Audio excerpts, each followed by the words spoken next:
आज हालात ऐसे आ गए कि कुरान को बदलने की बातें होने लग गई। क्यों?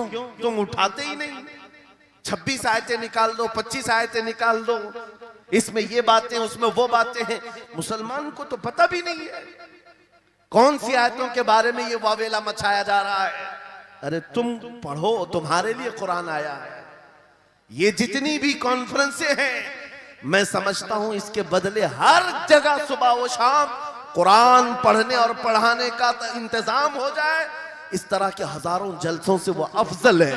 क्योंकि ये मैं नहीं कह रहा हूं, मेरे आका फरमाते हैं खैरुकुम मन तअल्लमल कुरान व अल्लमा, तुम में से सबसे बेहतरीन आदमी वो है जो कुरान सीखे और दूसरे को सिखाए।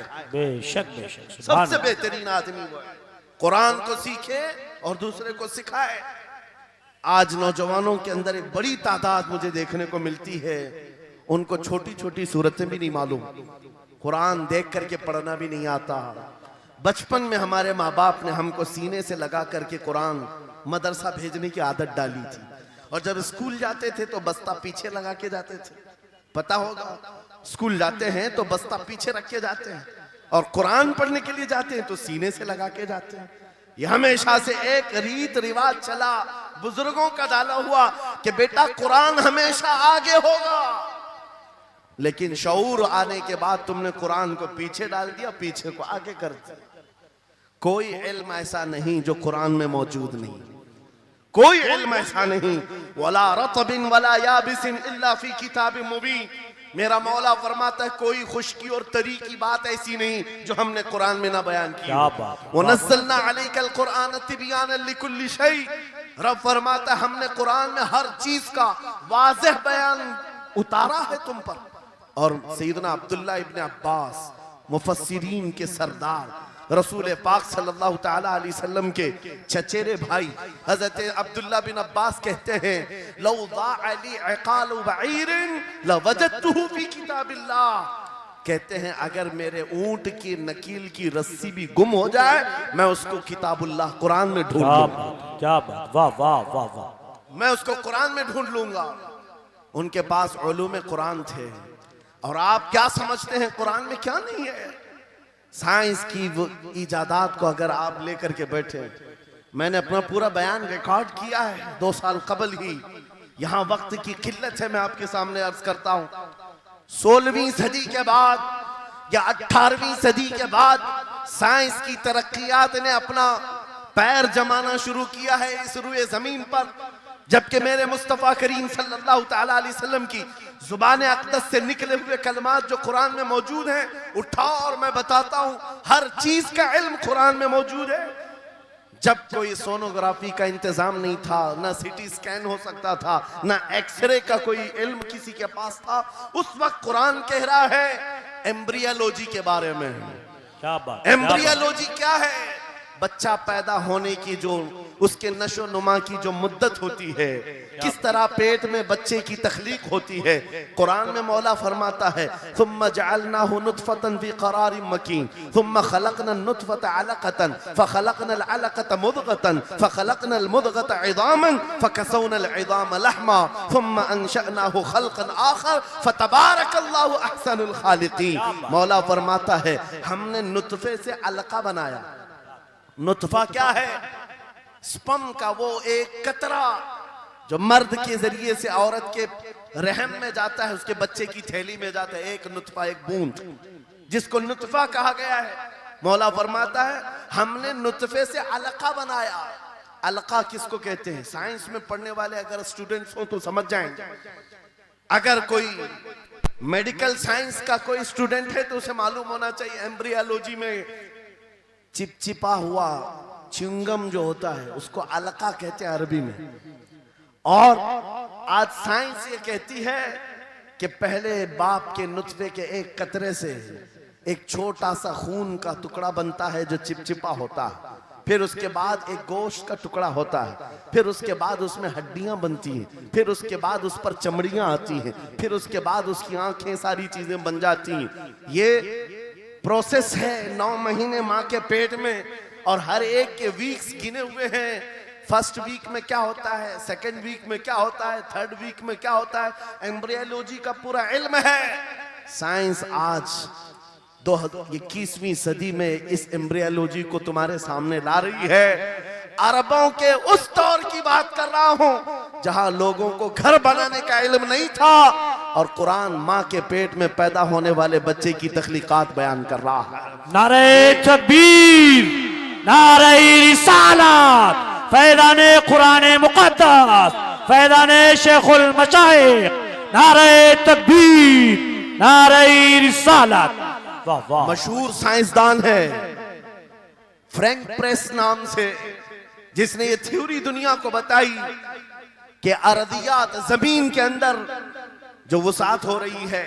और उसके बाद उसने कहा था, फ्रैंक प्रेस नाम का अंग्रेज मुअर्रिख और अंग्रेज साइंसदान ने कहता है जमीन जो है पानी के ऊपर है और ऐसे ही पानी के ऊपर कोई चादर बिछा दी जाए तो कभी चादर इधर हो सकती, कभी उधर हो सकती है। इस चादर को मजबूत रखने के लिए इस पर पहाड़ों का होना बहुत जरूरी है। ये 19वीं सदी में फ्रैंक प्रेस कह रहा है और मेरा मौला कुरान में फरमाता है, अल्लाह ताला फरमाता है वल जिबाल औतादा, हमने पहाड़ों को मेख बना करके जमीन पर गाड़ा। क्या बात, वाह वाह, बेशक कि जमीन को हिलने नहीं देते पहाड़। अरदियात का इल्म, एस्ट्रोनॉमी के बारे में, एस्ट्रोलॉजी के बारे में कुरान में मौजूद उलूम आप पढ़ो। जूलॉजी के बारे में, जानवरों के उलूम के बारे में कुरान में पढ़ो। रब ताला परिंदों के उन अशकाल के बारे में बयान फरमा रहा है, ये झुंड के झुंड जाते हैं, जमात की जमात होती हैं। चूंटियों के बारे में पूरी सूरह मौजूद है, इनके खाना तकसीम करने का तरीका क्या है, इनके एक दूसरे को पुकारने का तरीका क्या है, इनमें जब एक चूंटी मर जाती है तो उसको दफनाने का तरीका क्या है। ये कौन बयान कर रहा है? ये कुरान बयान कर रहा है, कुरान पाक बयान कर रहा है। जब तरक्कियात इस कदर आगे आ गई कि मशीनों के सहारे से आज जर्रे को देखा जाता है, परखा जाता है और फिर दुनिया को बताया जाता है ये हमारी तहकीक है, और कुरान उस जमाने में बयान कर रहा है। मेरे अजीजों, एक बात बताता हूं, 18वें पारे में सूरह नूर में एक आयत आई है, उस आयत के बारे में मैं बताता हूं बाद में। लेकिन 18वीं सदी में एक साइंसदान जो अमेरिका की सफर पर था, उसने अटलांटिक ओशियन में एक जगह ऐसी देखी जहां पर इतना अंधेरा है कि हाथ निकालो तो भी नजर नहीं आए, सूरज की रोशनी भी नहीं पड़ती। वापस आकर के उसने कहा मैंने एक ऐसी जगह दरियाफ्त की है जहां सूरज की रोशनी ही नहीं पड़ती और अपनी आंखों को कुछ नजर नहीं आता। अगर हाथ निकाल करके देखो, समंदर के बीचों बीच अटलांटिक ओशियन, ये कोई तालाब का नाम नहीं है। ये लंबा सफर तय करके कोई एक जगह को ढूंढ लिया एक साइंसदान और आकर के दुनिया को बता रहा है मैंने एक ऐसी जगह मालूम की जहां पर खूब अंधेरा होता है, हाथ भी नजर नहीं आता। जब वो आकर के बताता है, एक आलिम रब्बानी ने कुरान की आयत पढ़ी, मौला कुरान में फरमाता है इज़ा अखरज यदहु लम यकद यराहा व मन लम यजअलिल्लाहु लहू नूरन फमा लहू मिन नूर। कुरान में अल्लाह फरमाता ज़ुलुमातुम बअदुहा फौक़ बअद, एक जगह हमने ऐसी बनाई है जहां अंधेरियों पर अंधेरियां हैं, जहां हाथ भी निकालोगे तो हाथ नजर नहीं आएगा। कुरान में 1400 साल पहले ये जब बात आई, उस साइंसदान को बताया गया, ये तो अल्लाह ने कुरान में बयान किया है। अब और ताज्जुब की बात क्या है सुनो, वो आया साइंटिस्ट, कहा ये किसकी बयान की हुई किताब है? कहा मोहम्मद रसूलुल्लाह की, मक्का में पैदा हुए, मदीने में जिंदगी गुजारी, आखिर दिन की। उसने कहा मैं उनके बारे में जानना चाहता हूं, हो सकता है वो समंदरों के बहुत बड़े माहिर थे, वो समंदरी उलूम के बारे में बहुत कुछ जानते थे, उन्होंने जिंदगी का बहुत सारा हिस्सा समंदरों के सफर में गुजारा होगा। उस जमाने में उनको अटलांटिक ओशियन में मौजूद ये अंधेरा कैसे पता चला? ताज्जुब की बात है, हैरत की बात है। जब उस साइंसदान से कहा गया ए अजीज, हकीकी बात तो यह है कि पूरी 63 साला जिंदगी में मेरे आका एक बार भी समंदर के पास नहीं गए, एक बार भी इत्तेफाक नहीं हुआ। तब वो कहता है जो बंदा कभी समंदर के सफर पर गया ही नहीं और वो अटलांटिक ओशियन में मौजूद अंधेरियों की बात करता है तो फिर ये अपने पेट से नहीं, ये अल्लाह की बात कर रहा। क्या बात, बेशक बेशक, ये खालिक समंदर की बात कर रहा है, बेशक, जिसने वो अंधेरियां पैदा की। मेरे अजीजों, आपसे मेरा खिताब इसलिए है कि जो ज़ख़ीरे अल्लाह ताला ने हमारी किताब मुक़द्दस में रखे हैं, इसको हल करते करते लोगों के बाल सफेद हो गए। और तुम तो अखलाक सीखने के लिए ऐसे लोगों के पास जाते हो जिनको पेशाब करने का तरीका नहीं मालूम। क्या बात, बेशक। कुरान के उलूम क्या कम है तुम्हारे पास। अब मैं आता हूं, ये तो साइंसी बातें हो गई। मैथमेटिक्स तो पूरा कुरान में इतना है, बयान करते करते मैं सुबह कर डालूं। कुरान पाक के अददी एजाजात, कुरान पाक के हिसाब, रियाजी, मैथमेटिक्स के फंडे, बहुत कुछ है। फिजिक्स के बारे में है, ज्योग्राफी के बारे में है, अलजिब्रा के बारे में है, साइंस के बारे में है। ये तमाम उलूम तो एक मिसाल के तौर पर मैं आपके सामने रख रहा हूं। लेकिन अफसोस मैं उस कौम से बात कर रहा हूं जिस कौम ने कुरान को छूना भी बंद कर दिया है। जाकर के देखें, आज ही जाकर के देखें, घरों के अंदर तुम्हारे टीवी, फ्रिज और वॉशिंग मशीन तो धूल से साफ होंगे, रोजाना साफ करते होंगे। कुरान को हफ्ते हो गए कभी छुआ भी नहीं, गर्द जमी हुई, धूल लगी हुई है। कुरान के साथ ये नाइंसाफी बंद कर दो, कुरान के साथ ये दोहरा मेयार बंद करो। आपको पता है कयामत के दिन मेरे आका फरमाते हैं, जो दो चीजें जिसकी हिमायत में आ गई उसको जन्नत में जाने से कोई नहीं रोकेगा, और दो चीजें जिसके खिलाफ खड़ी हो गई फिर उसको दोज़ख में जाने से भी कोई नहीं रोक सकता। हुजूर से पूछा गया वो दो चीजें क्या हैं? हुजूर फरमाते हैं जिसकी हिमायत में रमजान और कुरान खड़े हो गए उसका जन्नत में जाना तय हो जाता है। क्या बात, वाह वाह। और जिसके खिलाफ खड़े हो गए रमजान और कुरान, हुजूर फरमाते हैं फिर उसका दोज़ख में जाना तय हो जाता है। अल्लाह अकबर। अल्लाह के रसूल, दानाए गुयूब, कायनात के सरदार मेरे आका दुआ करते हैं, अल्लाहुम्मा जअलिल कुरान हुज्जतन लना ला हुज्जतन अलैना। ये मेरे नबी की दुआ है। आप तवज्जो करें, हुजूर जब ये दुआ कर रहे हैं, ऐ अल्लाह कुरान को कयामत के दिन मेरा हिमायती बना, मेरे खिलाफ ना बना। क्या बात, वाह। साहिब कुरान खुद कह रहे हैं कयामत के दिन इसको हमारे खिलाफ ना खड़ा कर, कुरान को हमारा हिमायती बना। ऐ लोगों, हम कौन सी जिंदगी गुजार रहे आज। बहुत दूर हम आ चुके हैं, बहुत दूर हम आ चुके। आज कुरान की तालीम को भी इतना सस्ता समझा जाता है, इतना सस्ता कि आपके पास अगर बच्चे के पास टाइम हुआ तो मदरसा भेजो, नहीं तो छोड़ो जाने दो। मदरसों में आने वाले वो बच्चे जिनकी नाक बह रही हो, कपड़े ढंग के ना हो, कारी साहब और हाफिज साहब खुद ही उसको साफ भी करें, खुद ही पढ़ा करके भी भेजे। क्या तुम अपने वक्त की मशहूर कॉन्वेंट स्कूल में भी इसी तरह अपने बच्चों को भेजते हो? वहां पर गैर हाजिरी से कितना डरते हो, अपनी छुट्टियां तर्क कर देते हो, रिश्तेदारों से मिलना बंद कर देते हो। नहीं, बच्चे की स्कूल छूट सकती है, लेकिन कुरान के साथ कैसा दोहरा सलूक है, कुरान के साथ कैसा मेयार है। आपको मैं बताता हूं, इमाम हमारे सिराजुल उम्मा इमाम आजम अबू हनीफा रज़ी अल्लाह ताला अन्हु अपने बेटे को जिस कारी कुरान के पास पढ़ने के लिए भेजा करते थे, कारी साहब ने इमाम आजम के बच्चे को पूरा कुरान पढ़ा दिया। नाजरा कुरान की बात कर रहा हूं। जब पूरा कुरान बच्चे ने पढ़ लिया तो इमाम आजम अबू हनीफा को ये मुबारकबादी दी गई कि आपका बच्चा पूरा कुरान पढ़ चुका है हाफिज साहब के पास। तो हाँ, इमाम आजम बड़े ताजिर थे अपने जमाने के। उन्होंने क्या किया, उस कारी साहब को 4 लाख दिरहम नजराने में भेजा। सुभान अल्लाह। कितना? 4 लाख दिरहम चांदी के सिक्के होते थे। इमाम आजम अबू हनीफा ने जैसे ही कारी साहब के पास जो कुरान पढ़ाए थे ये नजराना भेजा, उनके पास ये नजराना पहुंचा। 4 लाख तो छोड़ो, आज के जमाने में 4000 भी किसी को देता नहीं। हाफिज कुरान अगर किसी बच्चे को पढ़ाया है, और मैं मांग भी नहीं रहा हूं कौम से, इमाम आजम की बात बता रहा हूं। जब नजराना कारी साहब को पहुंचा, उन्होंने देखा 4 लाख दिरहम मेरे पास आए, इतनी बड़ी रकम, बच्चे को खाली कुरान ही पढ़ाया था। दौड़े दौड़े वापस इमाम आजम अबू हनीफा के दौलत कदे पर आ गए। घर पर आए, कहा हुजूर आपसे मैं ये पूछना चाहता हूं कि गलती से तो ये रकम मेरे पास नहीं आ गई, ये किस लिए दी गई है? कहा कि ये तो आपने कुरान बच्चे को पढ़ाया, मैंने हदियतन भेजा है। कहा हुजूर सिर्फ नाजरा कुरान ही तो पढ़ाया, इतनी बड़ी रकम? इमाम आजम अबू हनीफा ने कहा कारी साहब आज चले जाओ, और अपने बेटे को बुलाया, इधर आ बेटा, कल से इस हाफिज के पास पढ़ने के लिए तू हरगिज नहीं जाएगा, कल से इसके पास तू इल्म हासिल करने नहीं जाएगा। बच्चे ने पूछा हुजूर क्या हो गया? कहा जो बंदा मेरे 4 लाख दिरहम को कुरान से बड़ा समझता है, मैं उसके पास अपने बेटे को नहीं पढ़ा सकता। क्या बात, वाह वाह वाह, मैंने वाह। तो कुरान का एक हर्फ की कीमत नहीं अदा की, उसने कुरान के ऊपर मेरी रकम को समझ लिया। अल्लाह। आज हमने कुरान को कहां समझ लिया है? वो इमाम आजम अबू हनीफा फरमाते हैं जो कुरान से ज्यादा माल को अहमियत देता है उसके पास बच्चों को पढ़ाओ भी मत, ना पढ़ाओ।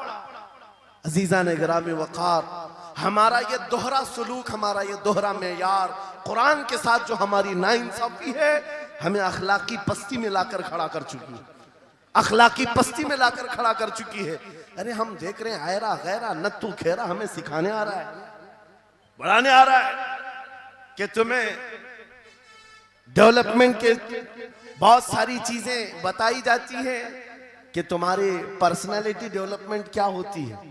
अलीगढ़ वाले तो नौजवान बहुत सारे जो स्टूडेंट्स हैं जानते होंगे, बीए कर लिया, एमए कर लिया, बीकॉम कर लिया या कुछ भी कर लिया, डिग्री हासिल कर लिया।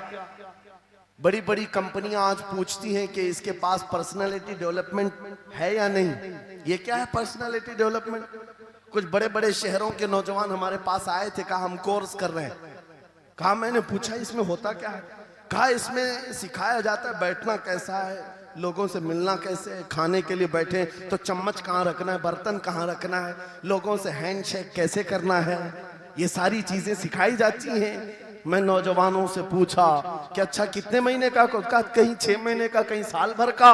कहा अफसोस है उस कौम पर जिसका रसूल आया था ये कहते हुए वो इस्तुली उतम्मिम मकारिमल अखलाक, मैं सबसे बुलंद अखलाक सिखाने के लिए दुनिया में आया हूँ।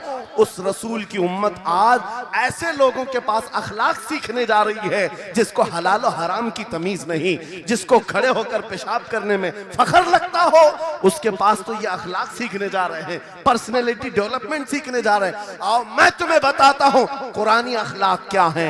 मौला करीम ने अपने हबीब को जो बयान किया है, सूरह लुकमान उठाओ, बाप अपने बेटे को नसीहत क्या क्या करता है, अगर 3 आयतें भी पढ़ लो तुम्हारी जिंदगी सुधर जाएगी। लुकमान हकीम अपने बेटे से कहते हैं या बुनय्या अक़िमिस सलात वअमुर बिल मारूफ वन्हा अनिल मुनकर वस्बिर अला मा असाबक, ऐ बेटा नमाज पढ़ा कर, बुराइयों से बचा कर, अच्छाइयों की बात कर, जो मुसीबत आए उस पर सब्र कर। ये सिर्फ जुमले नहीं है, ये जुमले नहीं है।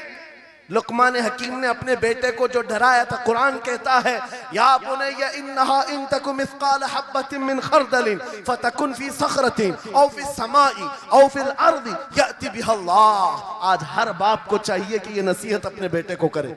क्या बात, क्या हर बाप अपने बच्चे को ये बात बताए, सुनो क्या लुकमान कहते हैं, बेटा बुराई अगर तूने कर लिया, ये मत समझना कि मैं रात के अंधेरे में छुप कर लिया।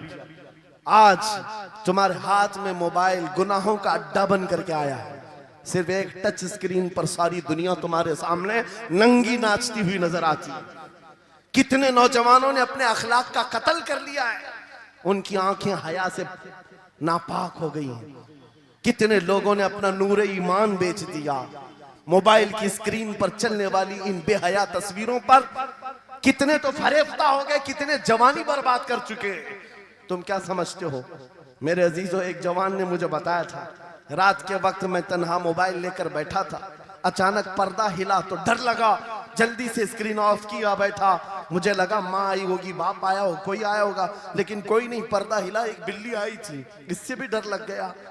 मैंने कहा पर्दे के हिलने से इतना डर है कि कोई आ जाए, तेरा ईमान कहां गया? वो मौला कहता है यअलमु खाइनतल अयुनि वमा तुख्फी सुदूर, वो रब तुम्हारे दिलों में गुजरने वाले हालात को भी देख रहा है, बेशक तुम्हारी आंखों की खयानत को भी वो देख रहा है। जब तुम्हारा यकीन ही खत्म हो गया तो क्या करोगे? इसीलिए अरबी का मशहूर मकौला है इज़ा लम तस्तही फफ़अल मा शिअत वस्ना मा शिअत, जब तुम्हारे अंदर से हया निकल जाए तो जो चाहे करो, जो चाहे कर लो। आज लुकमान हकीम की वो बात मैं पेश कर रहा था, आयत मुकम्मल करता हूं। बाप अपने बेटे से कहता है, अगर बुराई कर लिया तूने, अगर बेहयाई हो गई, ये मत समझ के बहुत छुप करके किया। आज से 4000 साल पहले लुकमान हकीम कह रहे हैं अपने बेटे से, अगर बुराई तू आसमानों में जाकर करेगा, या पहाड़ के अंदर घुस कर करे, या जमीन के अंदर जाकर करे, कहीं पर भी कर ले, जबकि ये तीनों चीजें उनके जमाने में नहीं थी। न पहाड़ों के अंदर जाकर के करने का तसव्वुर, न जमीनों के अंदर जाने का, न आसमानों में उड़ने का तसव्वुर, ये सब आज के दौर में मुमकिन है। और लुकमान हकीम कहते हैं, अगर तू इन सब जगहों पर जाकर कहीं पर भी करेगा, या अल्लाह वो तेरे सामने लेके आएगा। बेशक बेशक। वमन यअमल मिस्काल ज़र्रतिन खैरन यरा वमन यअमल मिस्काल ज़र्रतिन शर्रन यरा। तुम अगर राई के दाने के बराबर भी नेकी करो, अल्लाह वो तुम्हें दिखाएगा। राई के दाने के बराबर भी बुराई करो, अल्लाह तुम्हें दिखाएगा। अखलाक सीखने के लिए दूसरी जगह जाते हो, अगर ये फार्मूला किसी को याद हो जाए, मैं कहता हूं सारे सीसीटीवी कैमरे बंद हो जाए, इस बंदे को कोई बहका नहीं सकता, जिसके दिल में सिर्फ इतना ख्याल है कि मेरा मौला मुझे देख रहा है, बेशक बेशक, मेरा रब मुझे देख रहा है। उसकी निगरानी के लिए किसी कैमरे की जरूरत नहीं, किसी सीसीटीवी की जरूरत नहीं। अजीजा ने गिरामी वक़ार, बच्चों के दिलों में अखलाक बाद में आएंगे, अल्लाह का खौफ उनके दिल में डालो, अल्लाह देख रहा है। एक दिन तुम्हें हाजिर होना है, सब लाया जाएगा, सब लाया जाएगा, जो कुछ किया था, जो कुछ कहा था, सब लाया जाएगा। लुकमान हकीम ने अपने बेटे को अखलाक सिखाया। क्या सिखाया? वक़्सिद फी मशीका वग़दुद मिन सौतिका इन अनकरल अस्वाति लसौतुल हमीद। चलना हो तो मियाना अंदाज में चलो, ऐसे नहीं कि अकड़ कर चलना है या झुक कर चलना है। एतदाल के साथ चलो और आवाज को नरम रखा करो। बेशक। कुरान कहता है सबसे बुरी आवाज गधे की आवाज है। लोग आज चिल्लाते हैं, एक दूसरे को ठट्टे मारते रहते हैं। ये महफिलों के आदाब भी नहीं, ना ही तुम्हारे अखलाक हैं। इसीलिए शेख सादी ने फरमाया है, तामर्द सुखन न गुफ्ता बाशद ऐबो हुनरश न हुफ्ता बाशद। जब तक आदमी बात नहीं करता, उसकी अच्छाइयां भी मालूम नहीं होती, उसकी बुराइयां भी नहीं मालूम होती। बेशक बेशक। जब बात करता है तो पता चल जाता है इसके अखलाक कैसे हैं। बात करता है तो समझ में आ जाता है कौन सी कैटेगरी का है। इसलिए अपनी जुबान को ऐसी रखो कि दुनिया तुम्हें आला नस्ल का समझ सके। बात करो तो तमीज के साथ, चीख पुकार करना, एक दूसरे को इस तरह से बात करना नौजवानों में आज आम हो गया। कुरान कहता है अपनी आवाजों को पस्त करो। एक और बात रब फरमाता है, वला तुसइर खद्दक लिन्नास। लोगों को से मुंह मोड़ करके बात मत करना। सामने तुम्हारे कोई खड़ा है और तुम इधर घूम करके बात कर रहे हो, ये आज फैशन हो गया है। पीछे पलट करके बात करना, इधर देख करके उसको बात करना, लोग ये समझते हैं फैशन है। मेरा मौला फरमा रहा है ये अखलाक से गिरी हुई हालत है। जब बात करो तो आमने सामने, लोगों से मुंह टेढ़ा करके बात ना करना। ये अखलाक कौन सिखा रहा है? ये कुरान अजीम है। तुम पर्सनालिटी डेवलपमेंट सीखने की बात कर रहे हो, तालीमात इस्लाम को छोड़कर क्या पर्सनालिटी डेवलपमेंट हासिल कर पाओ? तुम्हारे पास सब कुछ है लेकिन सीखना नहीं चाहते। आज तक नौजवानों में से मुझे कोई मिला नहीं इस तरह से कि लोग आते हैं, मुफ्ती साहब बीवी को 2 तलाक दे दिया, 3 तलाक दे दिया, अब क्या करना है, इद्दत कैसे गुजारना है? या ज्यादा से ज्यादा दारुल इफ्ता में आते हैं, मुफ्तियान इकराम होंगे, झगड़े के मसाइल लेकर के आते हैं, बाप मर गए, इसको कितना मिलना है, इसको कितना मिलना है। अरे जिंदगी गुजर गई, कभी आ करके ये क्यों नहीं पूछा मेरे घर में मंगनी हो रही है, शादी हो रही है, ये बताएं मेरे मुस्तफा ने कैसे शादी की? क्या बात है, क्या बात। बेशक। ये क्यों नहीं पूछा? मैं बीमार हो गया हूं, मुझे बताएं रसूलुल्लाह ने बीमारी के आलम में क्या कहने का हुक्म दिया? क्या बात। अगर तलब हो मेरे नबी के पीछे चलने की तो बंदा ढूंढ ढूंढ कर चलेगा, बेशक ढूंढ ढूंढ कर चलेगा। बेशक। हजरत इमाम अबू यूसुफ के बारे में और बाद में इमाम अहमद बिन हम्बल के बारे में कहा कि आपने कलिंगड़ खाने का बहुत शौक था। तरबूज, आप तरबूज कहते हैं? हाँ, हमारे यहाँ मुंबई में इसको कलिंगड़ कहते।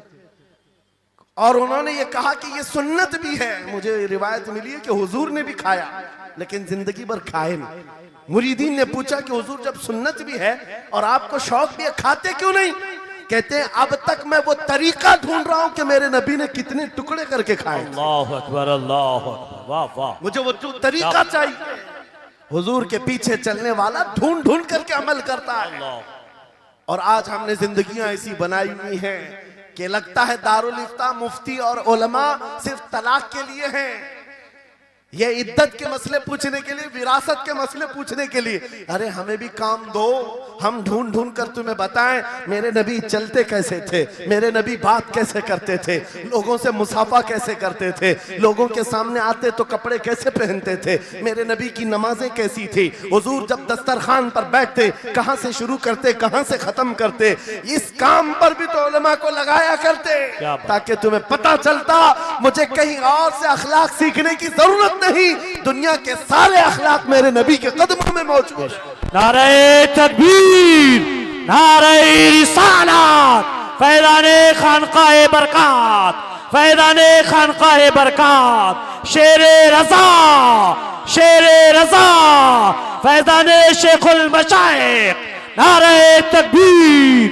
नारे रिसालत, वाह वाह। दर्स कुरान को अगर हमने न भुलाया होता, ये जमाने ने जमाना न दिखाया होता। इको बंद कर दो, इको। कुरान पाक के सिलसिले में मुझे बयान करने का हुक्म दिया गया, बस मैं वही बातें कर रहा हूं। मैं आपको अपने मौजू से जो मुताल्लिक है वो बातें अर्ज करता हूं। कुरान क्या तमीज सिखाता है। आज घर घर के अंदर जो एक बहुत बड़ी बला आई हुई है, हर तीसरा चौथा घर ये शिकायत लेकर के आता है बेटा हाथ से निकल गया, बेटी हाथ से निकल गई। माँ बाप इस बात के लिए रोज परेशान है, बेटा हाथ में नहीं आता, बेटी हाथ में नहीं आती। जहां ये जवान हुए 10वीं पास किया, ये मुंह दिखाते हैं हमको, आंख फिराते हैं हमको। फरमा बरदार बच्चों की कमी बहुत कम हो गई। गलती इन बच्चों की नहीं, उन माँ बाप की भी है। तुमने इनकी तरबियत तो खिलौनों से की है। इनकी तरबियत में तो तुम चाहते थे कि हर संडे इनको पिकनिक पर ले जाएं, बच्चा खुश हो जाएगा, इनको घुमाएंगे फिराएंगे, जो बच्चा मांगेगा सब ला कर देंगे। अरे ये 14 साल का नहीं हुआ, हाथ में मोबाइल भी पकड़ा दिया, सब कुछ कर दिया बच्चे के लिए। और अब बाप ये सोचता है ये 16 साल का हो जाए तो मेरी बात मानना चाहिए। एक बात याद रखो, जमीन में अदरक बो करके गन्ना आने की उम्मीद मत रखना। बेशक बेशक, जो बोते हो वही फसल आती है। मेरे नबी ने फरमाया अल्लिमु औलादकुम सलासा खिसालिन हुब्ब नबीकुम व हुब्ब अहली बैतिही व तिलावतल कुरानिल करीम। मेरे आका की हदीस है, हुजूर फरमाते हैं अपनी औलाद को सबसे पहले 3 बातें सिखाओ। 3 बातें सिखाओ। क्या है? नंबर 1 अपने नबी की मोहब्बत सिखाओ। बेशक, सुभान अल्लाह। क्या होगा इससे? तुम जिस बात के लिए आज परेशान हो ना, 16 साल के बाद मेरा बच्चा मेरा फरमाबरदार बने, याद रखो तुम अगर इस बच्चे को नबी की मोहब्बत डालो, 16 साल नहीं तुम्हारा बेटा 60 साल का होगा, तब भी सर झुकाकर तुम्हारे साथ खड़ा रहेगा। क्या बात, बेशक बेशक। तुम उसके दिल में अल्लाह रसूल की मोहब्बत डालो, अल्लाह तुम्हारी मोहब्बत उसके दिल में डाले। बेशक बेशक, ये रिटर्न दिया जाता है। नंबर 1 अपने नबी की मोहब्बत, नंबर 2 रसूल पाक के अहले बैत की मोहब्बत। मेरे आका फरमाते हैं बच्चों को सिखाओ। तीसरी चीज कुरान की तिलावत। ये 3 चीजें सिखाओ सबसे पहले बच्चों को। लेकिन इन 3 चीजों से तो हम बच्चों को छोड़ ही चुके। सबसे पहली चीज जो सिखानी थी वो अपने नबी की मोहब्बत। अजीजा ने गिरामी वखार, आज घर घर के अंदर ये जो मुसीबतें आई हैं, माँ बाप की नहीं सुनता।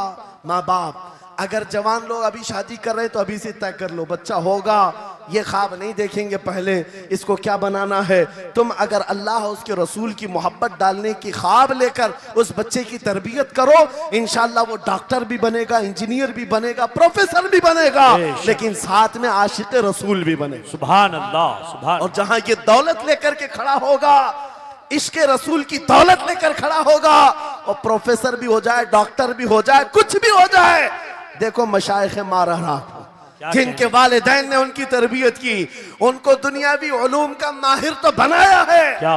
लेकिन आज तक आपने देखा कॉलेज में पढ़ाने वाला प्रोफेसर लाखों मुरीदीन की दस्तगीरी भी कर रहा हो और उनकी शरीयत और तरीकत को बयान भी करता है। बेशक नारे तकबीर, नारे रिसालत, फैज़ाने हसनुल उलमा, फैज़ाने हसनुल उलमा, तालीम नारे इस्लाम तकबीर कॉन्फ्रेंस के लिए, वाह वाह वाह, तालीमात इस्लाम के लिए ये घराना आइडियल है।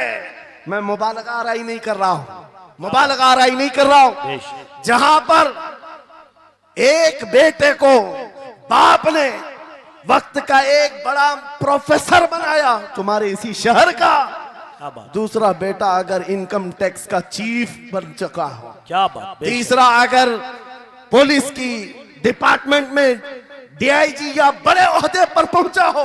बेशक। लेकिन हमने हर एक को देखा, चाहे ये दुनिया के किसी मकाम पर जाएं, जब ये अपने असलाफ की बारगाह में आते हैं तो सर झुकाए हुए शरीयत के तरीकत के संगम नजर आते क्या बात, बेशक बेशक क्यों? बेशक, इसलिए कि इनकी तरबियत सिर्फ और सिर्फ ट्यूशन के बहाने नहीं छोड़ दी गई थी, क्या कहें, लोगों की गोद में डालकर। जैसे आज लोगों को लगता है बच्चे को पढ़ाने के लिए महंगी स्कूल दे दो, अच्छी से अच्छी स्कूल, और बच्चा आए तो शाम में ट्यूशन के लिए किसी टीचर या प्रोफेसर को दे दो। बच्चा तुम्हारी गोद में आया ही नहीं। क्या संडे संडे तो बाप से बच्चे की मुलाकात होती है, और वो भी पिकनिक के नाम पे होती है। क्या कहें, ये हालात जब बच्चों के साथ तरबियत के होंगे तो ये बच्चे जिनसे तरबियत हासिल किए हैं उनके नक्शे कदम पर चलेंगे। लेकिन तुम अगर शरीयत का ट्रांसफर चाहते हो, स्कूल भी पढ़ाओ, ट्यूशन भी पढ़ाओ, लेकिन इश्क़े रसूल की दौलत अपने सीने से इनके सीने में डालो। बिल्कुल बेशक बेशक, अजीज़ान गिरामी, मेरा मौला फरमाता है वक़ज़ा रब्बुका अल्ला तअबुदू इल्ला इय्याहु व बिल वालिदैनि इहसाना। माँ बाप के साथ भलाई का हुक्म मेरा मौला फरमाता है। रब ने तुम्हारे फैसला किया है अल्लाह के सिवा किसी की इबादत ना करो, वालिदैन के साथ अच्छा सलूक करो। और कैसा सलूक? वला तकुल्लहुमा उफ़्फ़िन वला तनहरहुमा, उनको उफ तक ना कहो, उनको झिड़क कर बात ना करो।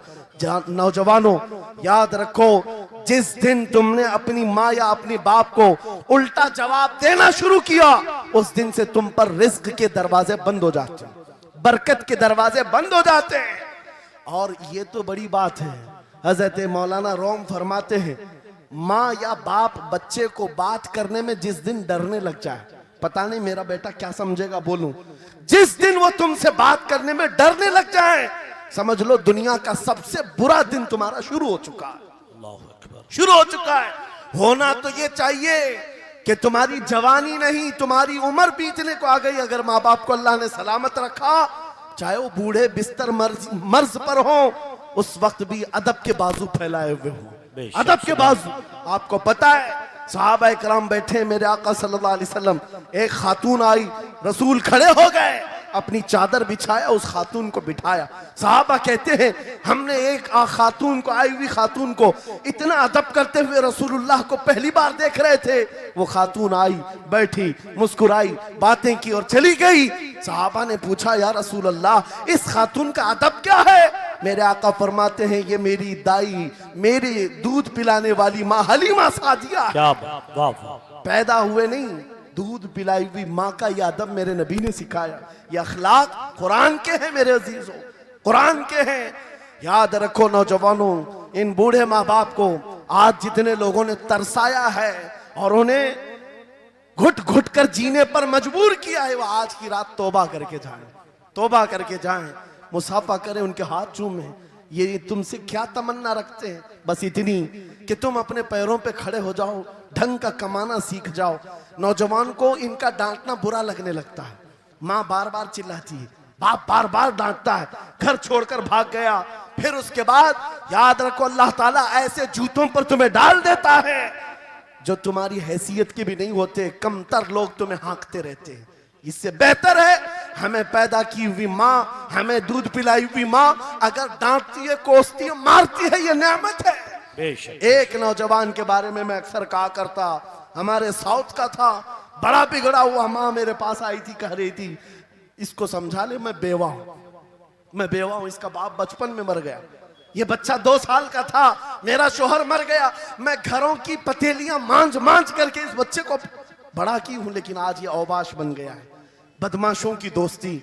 मैंने उस नौजवान को बुलाया था, अपने करीब किया, समझाया, अल्लाह ने उसको समझ दे दी। वो लड़का थोड़ा बहुत सीधे रास्ते पर आया और बेंगलुरु गया था कमाने के लिए। मैंने कहा नौकरी कर, तेरी माँ कुछ नहीं चाहती, वो जिंदगी तो गुजार चुकी, अपने हाथों से कमाई है, बस ये चाहती है कि तेरी कमाई का एक लुकमा खा ले। ऐ नौजवान, क्या अपनी माँ को इतना भी सुख नहीं देना चाहता? गया था कमाने के लिए मेरे अजीजों, आज भी वो मौजूद है, आज भी है। वो कमाया, महीना भर गुजरा था या 2 महीने ही, अपनी तनख्वाह लेकर के वतन वापस आया। अपने घर के पास जिस दिन वो पहुंचा था, घर के बाहर बहुत भीड़ जमी थी। लोगों से पूछा उसने तो पता चला उसकी माँ आज ही सुबह इंतकाल की। अल्लाहु अकबर। वो पैसों की गड्डी ला करके जो कमाया था 1 महीने 2 महीने की तनख्वाह माँ के कदमों में रख दिया। बहुत रोया। ये बात मैं तकरीरों में इसलिए कहता हूँ, उसने कई बार कहा मुफ्ती साहब नौजवानों को सिर्फ इतनी बात कहें, मैं इस अजाब में रोज मरता हूँ। मेरी माँ जिंदगी भर लोगों के जूठे मांझ करके मुझे खिलाती रही और मैं एक लुकमा मेरी माँ को खिला न सका। जिस दिन मैं लाया था पैसे, ये तो दुनिया से चल पड़ी। मुझे आज रोज इस बात का गम सताता है। आप नौजवानों से खिताब करते हैं, कम से कम इनसे कह दें कि तुम्हारे माँ बाप जिंदा हैं, होश में आ जाओ, अपने हाथों से उनको खिला तो सको, उनके हाथ पकड़कर चला तो सको। इसलिए कि दुनिया की अजीम नियामत है, जिसका बाप जिंदा है, जिसकी माँ जिंदा है, उसके हक में वो दुआ कर लें। मेरे आका फरमाते हैं नबियों की दुआ उम्मत के बराबर जो होती है, वो बाप की दुआ बेटे के बराबर होती है। आज मैं गुफ्तगू समेटता हूँ, ख़त्म कर देता हूँ, इसलिए कि अखलाक इस्लाम बहुत वसी मौजू है, बहुत वसी मौजू है। लेकिन आपके लिए सिर्फ इतनी बात काफ़ी है कि कुरान को छोड़ करके अगर दूसरी जगह सीखने जाओगे तो मारे मारे फिरोगे। आज वापस आ जाओ उसी कुरान पर जिसको मेरे आका ने हमारे उरूज का जरिया बनाया है, हमारी तरक्की का रास्ता बनाया है। जानते हो जब दुनिया के पास पार्लियामेंट नहीं थी, चलाने के लिए उसूल नहीं थे, पूरी दुनिया को कुरान ने उसूल बताए हैं, कानून बताए हैं। इस एक कुरान से फ़िक़्ह हनफी मिला, फ़िक़्ह शाफ़ई मिला, फ़िक़्ह हम्बली मिला, फ़िक़्ह मालिकी मिला। ये तो 4 मैंने नमूने बताए, 1-2 नहीं 18 फ़िक़्ह की तदवीना पूरी दुनिया में मौजूद है। इस कुरान पर लिखी जाने वाली तफसीरों की तादाद पूरी दुनिया की किताबों से सबसे ज्यादा है। 700 तफसीरों के नाम मेरे पास मौजूद हैं। हर तरह से अलग अलग तफसीर की गई है, दुनिया की मुख्तलिफ जुबानों में इसके तर्जुमे किए गए। वो एक कुरान ऐसा है जो आज भी बबांगे दुहल पूरी दुनिया को चैलेंज कर रहा है। अगर तुम अल्लाह की बात को झूठा मानते हो, कुरान की तरह एक आयत ला करके बता दो, एक सूरत ला करके बना दो। आज दुनिया तरक्की बहुत कर चुकी होगी, टेक्नोलॉजी पर ये पाबंदे सलासिल कर चुकी और चांद पर कमंदे डाल चुकी, सूरज की शुआओं को कैद करके करंट बना दिया हो, सयाल मादे से दुनिया ने केमिकल बना दिया, सब बना दिया। लेकिन एक बात तय है, पूरे इंसान मिल जाएं, पूरे जिन्नात मिल जाएं, मेरा मौला फरमाता फिर भी वो कुरान के मिसल नहीं ला सकते। बेशक बेशक, वाह, कुरान के मिसल नहीं ला सकते। ये मौजज़ा तुम्हारे पास है, ये मौजज़ा तुम्हारे पास है, दुनिया के पास ये दौलत नहीं। उठो वगरना हश्र न होगा फिर कभी, दौड़ो के जमाना छाल अपनी चल गया। मेरे अजीजों, आखिरी बात, ये सारे उलूम तो कुरान में हैं, अखलाक भी कुरान में है, तिजारत के उसूल भी हैं, शादीशुदा जिंदगी के उसूल भी हैं, माँ बाप के साथ हुस्न सलूक भी है, बच्चों की तरबियत भी है, पड़ोसियों से मामलात भी हैं, उस्ताद और शागिर्द के हुकूक भी बयान किए गए हैं। ये सारे फील्ड अपनी जगह पर, लेकिन कुरान का जो गाज़ा है, कुरान की जो रूह है, कुरान का जो खालिस शहद है, वो क्या है? कुरान पढ़ने वाले को सबसे बड़ी दौलत अगर कोई मिलती है तो अपने नबी से बेइंतहा इश्क करने की दौलत मिलती है। आगाज से आखिर तक कुरान है नाते मुस्तफा, महबूब के बयान का कैसा अनोखा ढंग है। जुनैद बगदादी के जमाने में एक आर्टिस्ट आया था, एक मुसव्विर, लोगों की मुंह बोली तस्वीर खींचता था। अगर कोई आता अपनी महबूबा के बारे में कहता, उसकी आंखें ऐसी, उसकी नाक ऐसी, उसकी भवें ऐसी, उसकी पेशानियां ऐसी, वो उसी तरह से तस्वीर निकालता था। आर्टिस्ट था और लोगों की कतारें लगी थी अपने अपने महबूबाओं की तस्वीरें निकालने के लिए। इसलिए कि आपकी तरह मोबाइल उस जमाने में नहीं थे जो हर घड़ी खींच लिया करें। वो जुनैद बगदादी का दौर, आर्टिस्ट तस्वीर निकालता था। जब ये बात पता चली, हजरत जुनैद बगदादी भी उस मुसव्विर के घर चले गए, लाइन में खड़े हो गए। जब आपका नंबर आया तो उस मुसव्विर ने पूछा, मौलाना आपका क्या काम है? वक्त के सैयदुत ताइफा का मैंने सुना है तू लोगों के महबूबाओं की तस्वीरें खूबहू खींच कर देता है, मैं चाहता हूं मेरे भी महबूब की तस्वीर खींचो। वाह वाह। तो उसने कहा बताओ, कलम लिया बैठा, बताइए आपके महबूब का हुलिया क्या है? जुनैद बगदादी कहने लगे, मेरा महबूब कायनात का सबसे हसीन चेहरा रखने वाला, जिसकी भवें ऐसी थी, जिसके गाल ऐसे थे, जिसकी पेशानी ऐसी थी, जिसके हाथ ऐसे, जिसके पैर ऐसे। उस मुसव्विर ने पूछा बताओ नाम क्या है? जुनैद बगदादी ने कहा मोहम्मदुर रसूलुल्लाह। उस मुसव्विर ने कहा रुको जरा, ये तस्वीर तो ऑलरेडी मेरे पास बनी बनाई रखी है। जुनैद बगदादी ने कहा ये कैसे, लोगों की ऑर्डर पर तू तस्वीर बनाता है, मेरे महबूब की तस्वीर पहले से कैसे रखी है? उस मुसव्विर ने कहा बात दरअसल ये है, आप जिससे मोहब्बत करते मैं भी उससे मोहब्बत करता हूँ, हम दोनों का महबूब एक है, इसलिए तस्वीर पहले से बनी रखी है। जुनैद बगदादी ने कहा अच्छा लाओ तो जरा हमारे महबूब की तस्वीर देख तो ले। वो मुसव्विर अंदर गया और कुरान पाक ला करके जुनैद बगदादी के सामने रखा और कहा जुनैद क्या ये मेरे नबी की तस्वीर नहीं है? आंखें देखना हो तो पढ़ो, मा ज़ागल बसर हुआ मा तगा, चेहरा देखना हो तो पढ़ो, वद्दुहा वल्लैलि इज़ा सजा, हाथ देखना हो तो पढ़ो, वमा रमैत इज़ रमैत वलाकिन्नल्लाह रमा, अगर कदम देखना हो तो पढ़ो, ला उक़सिमु बिहादल बलद व अंत हिल्लुम बिहादल बलद, अगर सीना देखना हो तो पढ़ो, अलम नशरह लक सदरक व वदअना अन्का विज़रक, अगर इस नबी की गुफ्तार देखना हो पढ़ो, वमा यंतिकु अनिल हवा इन हुवा इल्ला वहयु यूहा, इस महबूब की अताएं देखना हो तो पढ़ो, इन्ना आतैना कल कौसर। बाबा नारे तकबीर, नारे रिसालत, फैज़ाने कुरान मुक़द्दस, फैज़ाने कुरान मुक़द्दस, फैज़ाने खानक़ाह इमारत, आगाज़ से आखिर तक, आगाज से आखिर तक कुरान है नाते मुस्तफ़ा, महबूब के बयान का कैसा अनोखा ढंग है। ये तालीमात इस्लाम कॉन्फ्रेंस है, कुरान की तालीमात से ये बात मुझे कहना जरूरी था। कुरान सिर्फ अखलाक की तालीम नहीं, सिर्फ मुआशियात की तालीम नहीं, बल्कि कुरान इश्क रसूल की तालीम देता है और हुब्बे रसूल सिखाता है। इसलिए हम उसी हुब्बे रसूल के साथ इस जलसे का इख्तिताम करते हैं। उस कुरान की तालीम ऐरे गैरे से भी नहीं हासिल करना, बुझे हुए दिल से भी नहीं लेना, अंधे लोगों से भी मत पढ़ना जो कुरान तो पढ़ा देंगे कुल हु अल्लाहु अहद, लेकिन बाद में ये नहीं बताएंगे किस पर उतरा था। कुरान अगर पढ़ना है तो कंजुल ईमान से पढ़ा करो, जहां बरेली का इमाम ये भी बताएगा, कुरान पढ़ने वाला अपने नबी को ये नहीं कहेगा मेरा नबी मेरे जैसा था या उसका इल्म ऐसा था वैसा था, बल्कि बरेली का इमाम बताएगा कुरान पढ़ने वाला अपने नबी को यूं कहेगा सरवर कहूं के मालिक को मौला कहूं तुझे, बागे खलील का गुले ज़ैबा कहूं तुझे, तेरे तो वस्फ़ ऐब तनाही से हैं बरी, हैरान हूं मेरे शाह मैं क्या क्या कहूं तुझे, लेकिन रज़ा ने खत्म सुखन इस पे कर दिया, खालिक का बंदा खल्क का आका कहूं। वाह वाह वाह वाह, नारे तकबीर, वाह वाह वाह वाह वाह वाह। आप लोग रुक जाइए एक मिनट, आप लोग रुक जाइए, आप लोगों के लिए बड़े खास ऐलान है मेरे पास। आप लोग थोड़ा सा सब्र कर लीजिए।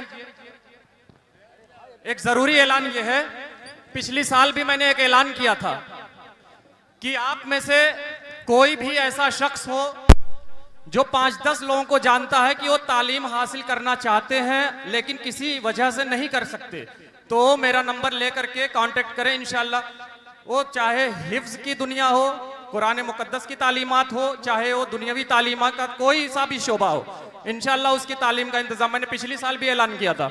दूसरा, सिर्फ एक seat master of business administration की, MBA की एक सीट है, आपका कोई खर्च नहीं हो रहा, सिर्फ एक कोई भी ऐसा तालिब इल्म है जो MBA करना चाहता है वो भी कांटेक्ट कर सकता है, इंशाल्लाह उससे कोई भी फीस नहीं ली जाएगी। अब मैं हमारे पास जो अवार्ड की, सबसे पहले मैं